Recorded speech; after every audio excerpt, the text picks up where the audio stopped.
मैं पापा को कन्विंस नहीं कर पाई। क्या? ऐसा नहीं हो सकता। क्या बात कर रही हो तुम? ये इस मासूम के साथ ऐसी ज्यादती नहीं कर सकते भाईजान।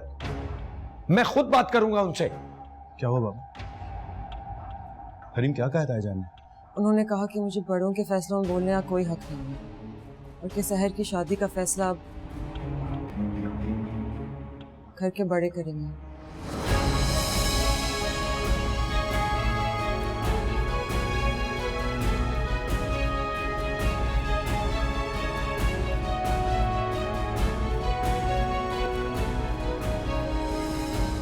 मर्द की उम्र कौन देखता है?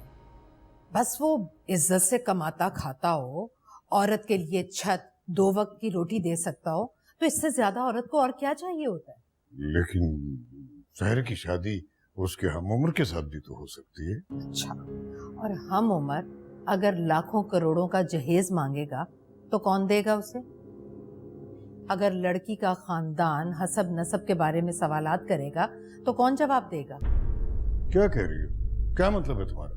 देखिए इफ्तिखार साहब, पहली बात तो ये कि जवान लड़के किसी ना किसी से कमिटमेंट किए बैठे होते हैं। फारिग से वही घूम रहा होता है जिसमें कोई नुक्स हो। अगर आपको नुक्स वाला हम उम्र चाहिए तो मुझे बताइए, मैं कल ही लाकर खड़ा कर देती हूँ आपके सामने। नहीं, मेरा मतलब था कि कोई मिडिल क्लास का खानदानी लड़का भी तो हो सकता है ना। वो इफ्तिखार साहब, यही तो आपको मैं समझाने की कोशिश कर रही हूँ कि अब शादी सिर्फ शादी नहीं रही। आजकल के मिडिल क्लास लड़के शादी के नाम पर अपना फ्यूचर महफूज बनाते हैं। दूसरे लफ्जों में कहूँ तो ऊंचा हाथ मारते हैं। सब ऐसे नहीं होते राबे। अच्छा, जरा अपने आसपास बल्कि दूर दूर तक नजर दौड़ाइए। अगर कोई आपको अच्छा पढ़ा लिखा खानदानी लड़का फारिग बैठा नजर आ जाए तो मेरा नाम बदल दीजिएगा। आप दूर क्यों जाते हैं? अपने जामिन को देख लीजिए। उसने हमारी हरीम को पसंद करके अपना फ्यूचर महफूज किया। इसलिए मैं कह रही हूँ, मुझ पर भरोसा करें, मैं जो करूंगी बहुत देखभाल कर सोच समझ कर करूंगी। वो भाईजान, मुझे आपसे एक जरूरी बात करनी है। हाँ बैठो। आप खैरियत से हैं भाभी जान? मेरी खैरियत की परवाह ना करो, तुम वो कहो जो कहने आए। भाईजान, मैं आपसे सहर के सिलसिले में एक बात करने आया। सहर बहुत छोटी है, मासूम है, और एजाज के जाने के बाद वो हमारी जिम्मेदारी है। हम इस तरह कैसे? ये तुमने खूब कहा वकार। ये सारी बातें सहर को मेरे घर लाने से पहले सोचनी चाहिए थी तुम्हें। और इससे पहले मैंने कभी तुम्हें तुम्हारे फर्ज या जिम्मेदारी से रोका है? नहीं ना। और अब अगर मैं तुम्हारे और इफ्तिखार के बिहाफ पर सहर की जिंदगी का फैसला कर रही हूँ तो तुम रोड़े अटकाए जा रहे हो। भाभी, मेरा ये मतलब बस वकार, इफ्तिखार को इस पर कोई एतराज नहीं। अगर तुम्हें एतराज है तो वजह बताओ। देखो वकार, ये शादी ब्याह के मामलात अगर खवातीन तय करें तो ज्यादा बेहतर है। और वैसे भी एजाज की बेटी की शादी के सारे फैसलों का इख्तियार मैं राबिया को दे चुका हूँ। और मेरा फैसला ये है कि सहर की शादी वहीं होगी जहां मैं तय कर चुकी हूँ।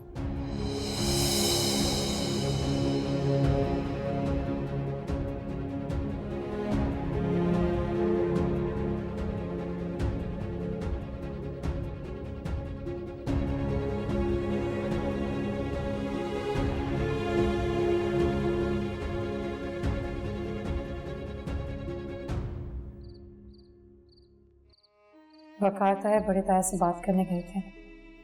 पता नहीं बड़े ताया बड़ी ताई ने वकार ताया की बात मानी भी होगी है ना। क्या करूं? उनके कमरे में जाके पूछूं उनसे। मैं हीमा मुनस्सर आई भी होंगी और पहले ही उनके इतने सवालों के जवाब दे चुके हैं। सामने उनको कॉल करूं, कहूंगी क्या, पूछूंगी क्या, क्या करूं मैं? ये जिंदगी इतनी मुश्किल क्यों होती जा रही है?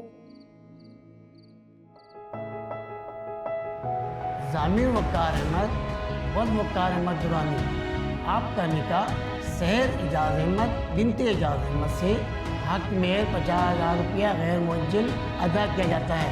क्या आपको ये निकाह कबूल है? कबूल है।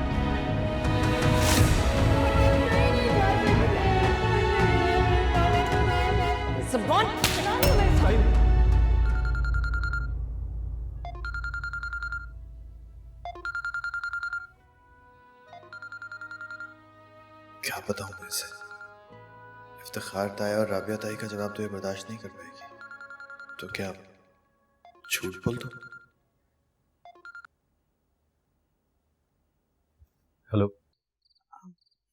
वो मुझे पूछना था कि ताया और ताई से क्या बात हुई? सर तुम भी क्या सोचती होगी?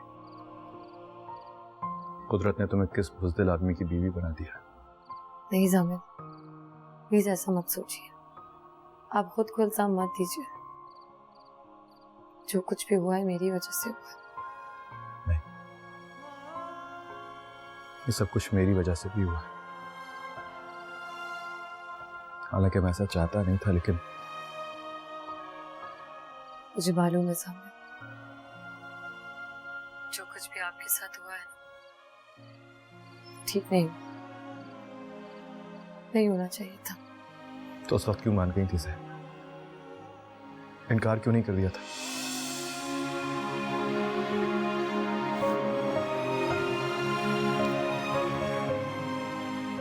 सर क्या हुआ, तुम रो रही हो? प्लीज रो मत, तुम देखना सब ठीक हो जाएगा। और अगर कोई रास्ता ना निकला तो? कोई रास्ता निकालते हैं ना। जामिन, किससे बात कर रहे हो?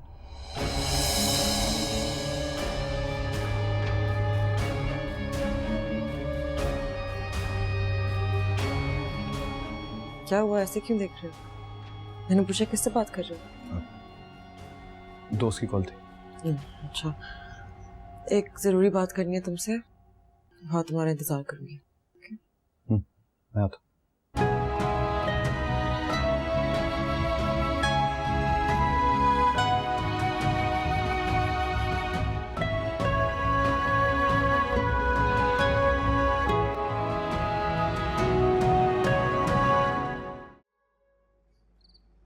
वैसे हम दोनों कितने खुशकिस्मत है ना।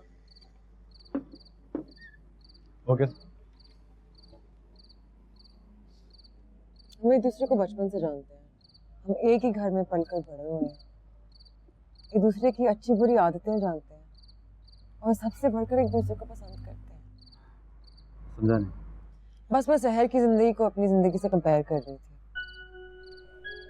पहले उसकी शादी एक ऐसे आदमी से होने जा रही थी जिसे वो जानती तक नहीं थी, और अब ऐसे आदमी से हो रही है जो उसकी दुगनी उम्र का। अच्छा ये बताओ, राफे कहाँ है? देखा नहीं इसको सुबह से? कहीं बाहर गया है, आ जाएगा। पता जामिन, मैंने उसकी बहुत मदद करने की कोशिश की। किसकी? क्या हो गया है जामिन, कितनी मर्तबा बताऊं? मैं सहर की बात कर रही हूँ। हाँ तो क्यों किए जा रही हो की बात यार? तुम अपने माँ बाप को रोकने में नाकाम हो गई हो ना, तो बस खत्म करो ये चैप्टर। वो फिर भी हमारी कजन है जामिन। I feel bad for her, really bad. तुम्हारे बुरा फील करने से क्या हो जाएगा हरी? उसकी जिंदगी बदल जाएगी। ये तुम्हारे मामा बाबा अपना फैसला बदल देंगे, नहीं ना? तो उसको उसके हाल पे छोड़ दो प्लीज। ओके फाइन, लेकिन तुम ऐसे क्यों रिएक्ट कर रहे हो? सॉरी यार, लेकिन प्लीज मैं इस मौजूद पे और बात नहीं करना चाहता। कोई और बात। हेलो कजन और कजन के कजन। हाय राफे, शुक्र है तुम आ गए। आज जामिन मुझसे सीधे मुंह बात ही नहीं कर रहा। शायद तुम इसका मूड अच्छा कर सकते हो। By the way, I am not just a clown. इधर सर्कस ही तो है, क्लाउन से कमी थोड़ी है इधर कोई।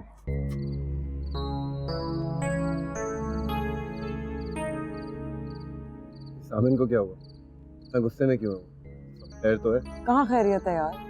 तो पता है मम्मा ने सहर का रिश्ता फिक्स कर दिया है, और वो भी एक 50 साल के बुढ़े से।